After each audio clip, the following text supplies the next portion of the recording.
Bien, entonces continuamos con la segunda etapa de la filosofía medieval, ¿no? De la etapa histórica de la filosofía medieval.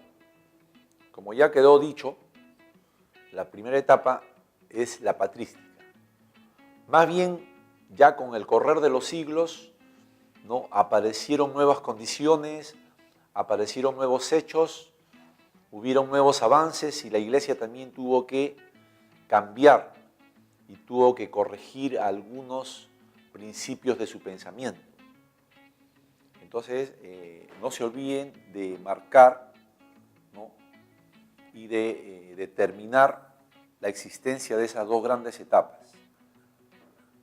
La patrística ya la caracterizamos, ¿no? La patrística es la primera etapa de construcción del cristianismo. En la patrística ya vimos a Agustín, a Agustín y su defensa de la fe y también su explicación del mal como un libre albedrío, ¿no? Libre albedrío. Pero ahora vamos a desarrollar la escolástica, ¿no? Que es una etapa de desarrollo, ya de consolidación, cuando la Iglesia tiene todo el poder, ¿no? Eso más o menos ocurre ya aproximadamente en el siglo XI. Más bien la patrística empieza en el siglo V después de Cristo. La escolástica ya es una etapa donde la Iglesia tiene un dominio total, ¿no? Del siglo XI al siglo XIII. ¿No? Aquí lo que importa son las ideas, no tanto los siglos, pero sí hay una referencia. Entonces, se denomina escolástica porque la Iglesia, el Papa, dijo que tengan especial cuidado con las doctrinas y las escolas. En la escolástica, el principal representante es Tomás de Aquino, o Santo Tomás, como dicen los libros religiosos, Tomás de Aquino. Y las dos ideas fundamentales de Tomás de Aquino son: la fe y la razón no deben ser enemigas, no deben ser, ¿no? Enemigas en el campo del conocimiento. La fe y la razón deben complementarse o conciliarse. Y además Tomás de Aquino dijo que si es posible demostrar la existencia de Dios, y por eso estableció, planteó 5 vías o 5 pruebas para demostrar la existencia de Dios. Entonces, la escolástica ya es una etapa avanzada de la Iglesia, del cristianismo. Pero así como la Iglesia dominó totalmente el pensamiento, la cultura, el arte en toda Europa, muy pronto apareció un peligro, que ya quedó dicho.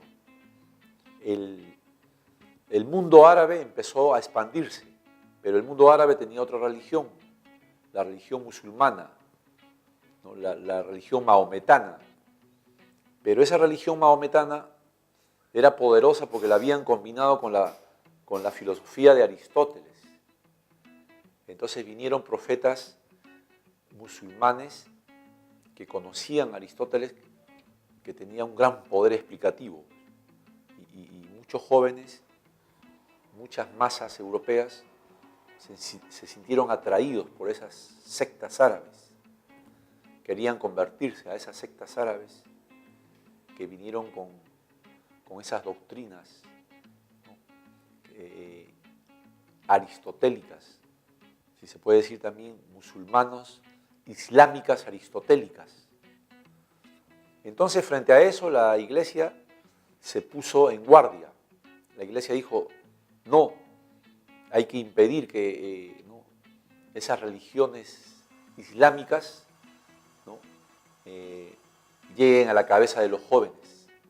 Y es ahí donde empiezan a tener un cuidado especial en las escuelas y someten a los alumnos a una repetición de la Biblia cristiana y tienen cuidado con que no vayan a leer libros de Aristóteles, y además tuvieron mucho cuidado en que no vaya a haber una crítica al cristianismo en las escuelas. Pero uno de los escolásticos, ¿no?, se comprometió a reinterpretar a Aristóteles. Ese fue Tomás de Aquino. Tomás de Aquino dijo: los árabes han comprendido mal a Aristóteles, yo lo voy a interpretar desde el punto de vista cristiano y católico. Y él se puso a estudiar a Aristóteles y fusionó, ¿no?, prácticamente incorporó la filosofía de Aristóteles, la incorporó al cristianismo. Y por eso que la escolástica también se conoce como una filosofía que se basa en un sistema cristiano y aristotélico. Y de esa manera los cristianos hicieron frente, ¿no?, a los islámicos, a los musulmanes. Y la teoría de Tomás de Aquino se empezó a enseñar en todas las escuelas.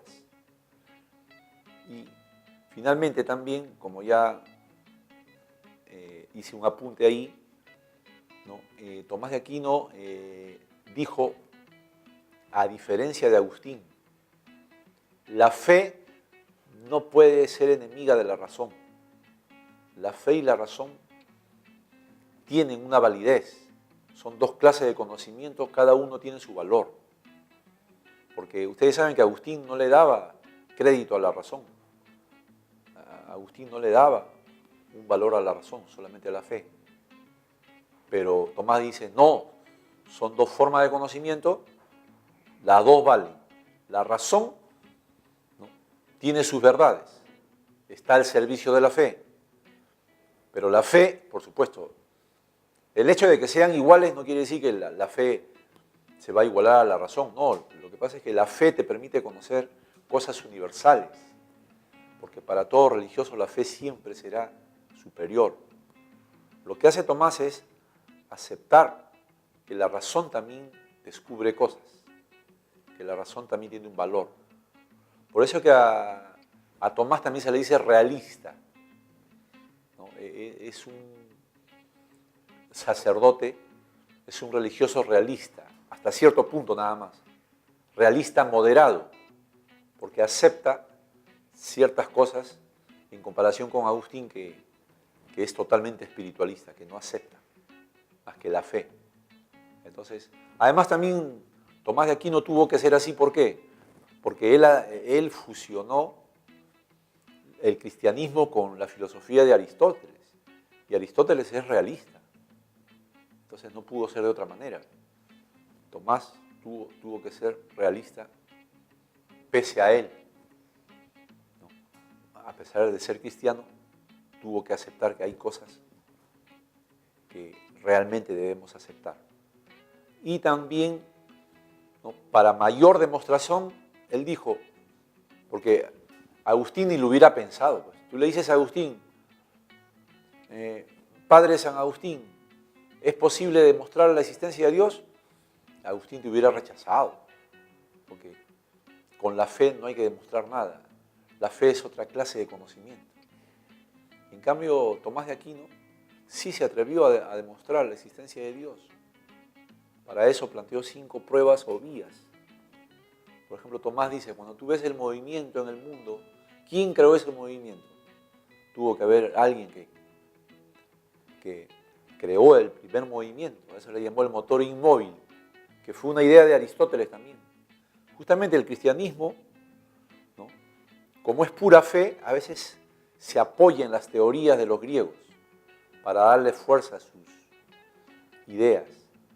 La idea del motor inmóvil fue creada por Aristóteles, pero Tomás lo utilizó para decir que el motor inmóvil es Dios. Dios le dio movimiento a todo. Dios es el primer movimiento de todo. y no solamente el primer movimiento, sino la primera causa también. Dios es la causa de todas las cosas, ¿no? Porque cuando uno ve el mundo se pregunta cuál fue la causa de todo. Entonces hay una causa primera y necesaria, que es Dios. Y además también, cuando uno observa el mundo, dice Tomás de Aquino, ve que las cosas pueden ser o no ser. Una semilla puede crecer o no crecer. Pero ¿por qué crece por lo general? ¿Por qué la semilla no?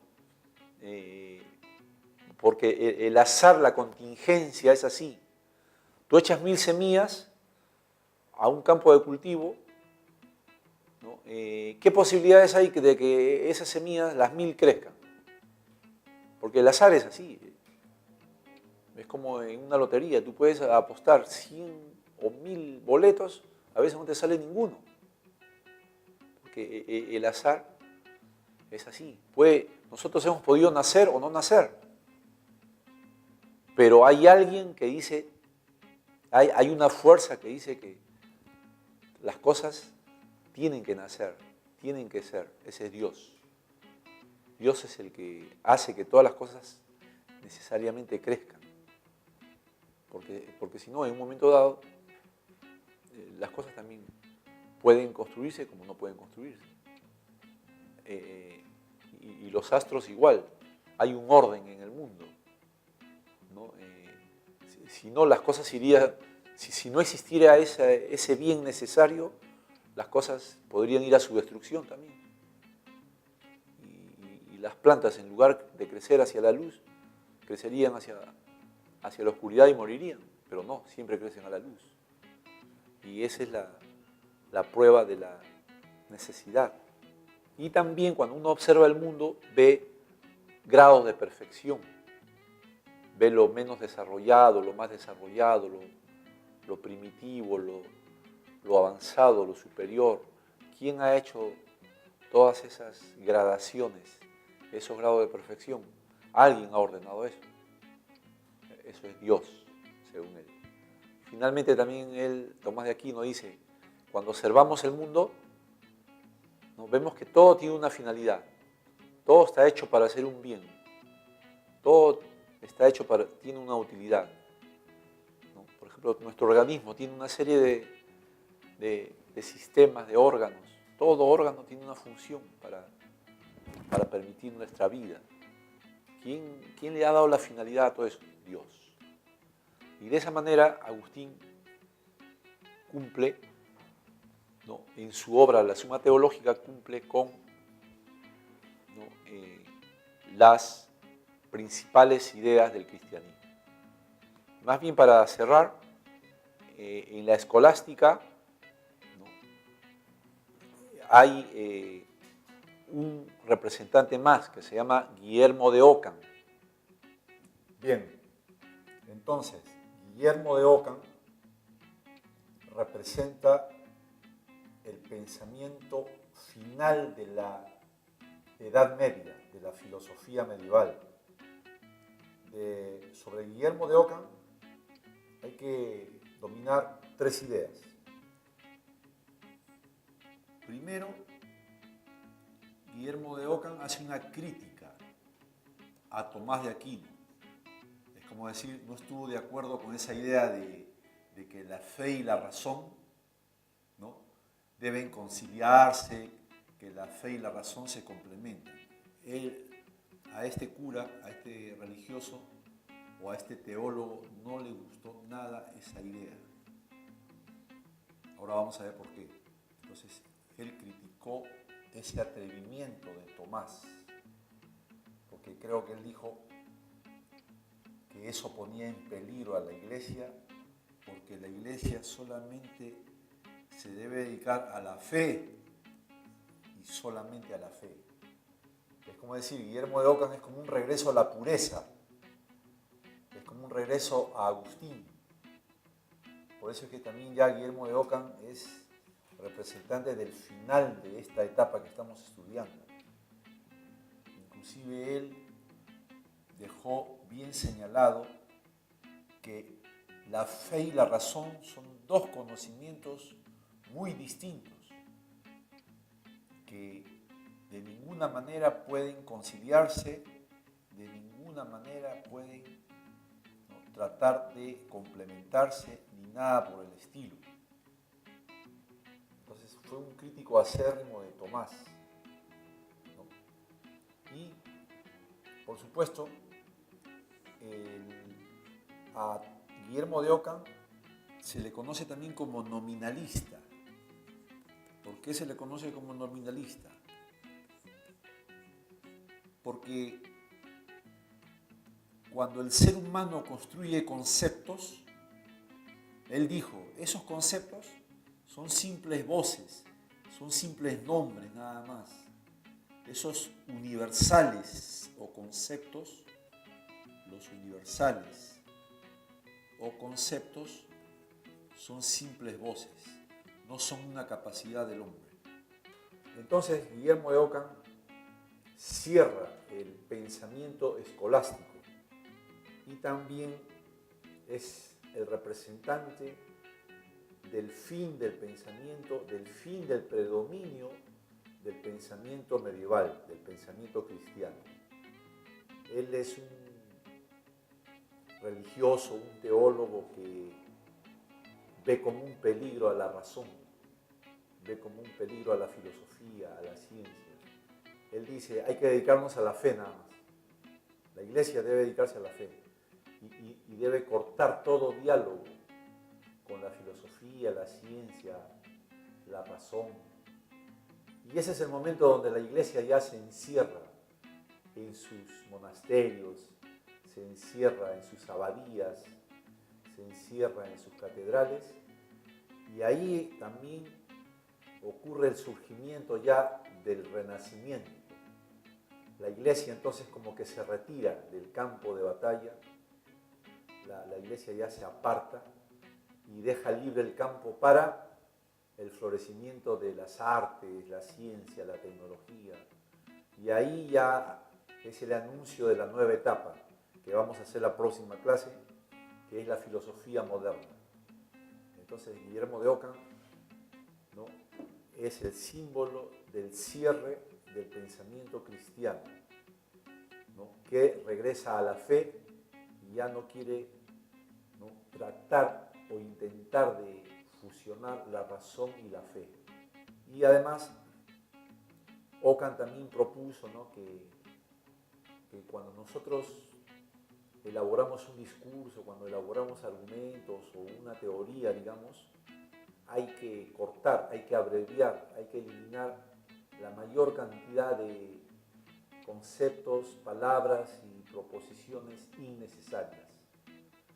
A eso también se le denominó la navaja de Ockham. O sea, él dijo, hay que cortar en un discurso todos los conceptos y definiciones, ¿no?, innecesarias y dejar solamente las imprescindibles. De ese modo, hemos hecho un resumen de los tres grandes teólogos medievales: Agustín, el patrístico; Guillermo de Ockham y Tomás de Aquino, los escolásticos.